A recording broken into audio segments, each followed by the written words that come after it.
एक ऐसी गलती जो स्टॉक मार्केट में इन्वेस्टमेंट करने के टाइम पर एज अ बिगिनर हर कोई करता है, वो है पेनी शेयर्स में इन्वेस्टमेंट करने की गलती। अब पेनी शेयर्स में इन्वेस्टमेंट लोग इसलिए करते हैं क्योंकि पेनी शेयर्स की वैल्यू जो होती है वो बहुत कम होती है। आप 1000, 2000 या 5000 का इन्वेस्टमेंट करके बहुत सारे नंबर ऑफ शेयर्स परचेज कर सकते हैं। और जब भी कोई स्पेसिफिक पेनी शेयर मार्केट में ट्रेंडिंग में होता है तो स्टॉक मार्केट में उन पेनी शेयर्स में इन्वेस्टमेंट करने के लिए लोग फटाफट डीमैट अकाउंट ओपन करने लगते हैं और उन पेनी शेयर्स में इन्वेस्टमेंट करते हैं। अब एज अ बिगिनर लोगों को लगता है कि अगर आप लोग स्टॉक मार्केट में पेनी शेयर्स की कैटेगरी में इन्वेस्टमेंट करेंगे तो यहाँ पर आप लोगों को अट्रैक्टिव रिटर्न्स कमाने को मिलेंगे, क्योंकि मार्केट में से बहुत सारे प्लेटफॉर्म है जहां पर पेनी शेयर्स को प्रमोट किया जाता है और पेनी शेयर्स में इन्वेस्टमेंट करने के लिए लोगों को इनकरेज किया जाता है। अब सबसे पहला रीजन तो यहाँ पर इन्वेस्टमेंट करने का ये बन जाता है कि यहाँ पर इन्वेस्टमेंट करना काफी ज्यादा आसान है, क्योंकि कम से कम अमाउंट इन्वेस्टमेंट करके आप लोग ज्यादा से ज्यादा शेयर्स को परचेज कर सकते हैं। और रिटेल इन्वेस्टर्स से पेनी शेयर्स में इन्वेस्टमेंट तभी करवाया जाता है जब उस कंपनी के शेयर की हाइप क्रिएट होती है। लेट्स से मार्केट में कोई स्पेसिफिक कंपनी का शेयर है जिसकी प्राइस ग्रो करती जा रही है और उस ग्रो करती हुई प्राइस को देखकर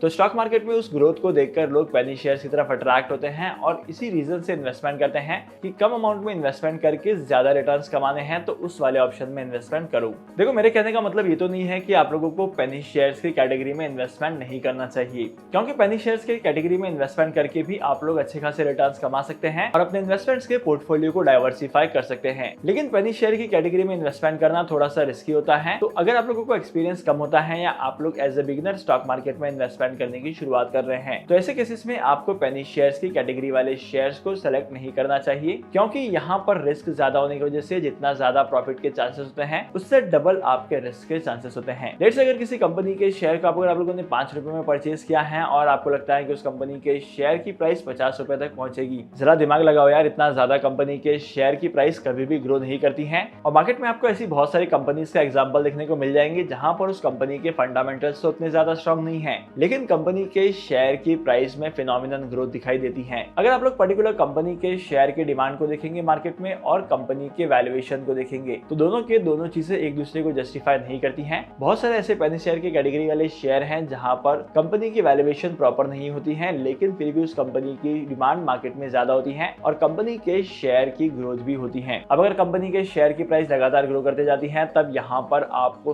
फूक कर कदम रखना है उस कंपनी के शेयर में, और मोस्ट केसेस में आप उस कंपनी के शेयर में इन्वेस्टमेंट करना अवॉइड भी कर सकते हैं, क्योंकि मार्केट में जितने भी ऑपरेटर्स होते हैं, जितने भी प्रमोटर्स के स्कैम्स होते हैं, ये ज्यादातर पेनी शेयर की कैटेगरी वाले शेयर में ही होते हैं। प्रमोटर्स अपने प्रॉफिट की बुकिंग करने के लिए मार्केट में उस कंपनी के शेयर की हाइप क्रिएट करते हैं और जैसे जैसे मार्केट में उस कंपनी के शेयर की हाइप क्रिएट होती है, रिटेल इन्वेस्टर्स इन्वेस्टमेंट करने लगते हैं। तो रिटेल इन्वेस्टर्स के नंबर्स बढ़ने के बाद प्रमोटर्स अपने स्टेक को सेल कर देते हैं और रिटेलर्स का पैसा उस कंपनी के शेयर में फंस जाता है। तो इसीलिए किसी भी कंपनी के शेयर में इन्वेस्टमेंट करने के टाइम पर आपको उस कंपनी के शेयर का प्रॉपर फंडामेंटल एनालिसिस करना है और उसके बाद आपको थोड़े बहुत टेक्निकल्स भी चेक करने हैं, क्योंकि जब तक आप किसी भी कंपनी के शेयर के टेक्निकल्स को चेक नहीं करेंगे, कंपनी के फंडामेंटल्स के साथ इसके टेक्निकल्स को कंपेयर नहीं करेंगे, तब तक आपको कंपनी की एक्चुअल वैल्यूएशन का पता नहीं चलेगा। और अगर आपके कैलकुलेशन से पता चलता है कि कंपनी के शेयर की ग्रोथ वैल्यूएशन को जस्टिफाई करती है, तब ऐसे केसेस में आप लोग उस पेनी शेयर में इन्वेस्टमेंट कर सकते हैं। लेकिन अगर आप लोग पेनी शेयर्स में इन्वेस्टमेंट करते हैं तो